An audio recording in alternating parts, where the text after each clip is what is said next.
Selanjutnya, Tribuners Kejati Maluku bakal tinjau jembatan Dian Tetoat di Maluku Tenggara. Kepala Kejaksaan Tinggi Maluku atau Kejati Maluku akan meninjau jembatan Dian Tetoat di Kecamatan Huat Sorbay, Kabupaten Maluku Tenggara. Ini disampaikan penjabat Bupati Maluku Tenggara Samuel Huwai saat meninjau progres jembatan Lengkung Dian Tetoat pada Minggu 12 Januari 2025.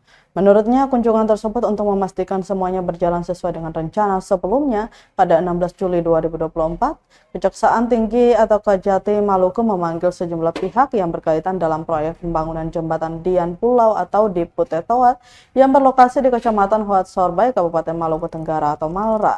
Pasalnya proyek sejak 2019 itu tak kunjung selesai, padahal proyek tersebut menghabiskan anggaran sebesar 7,8 miliar rupiah dari anggaran pendapatan dan belanja daerah atau APBD Provinsi Maluku.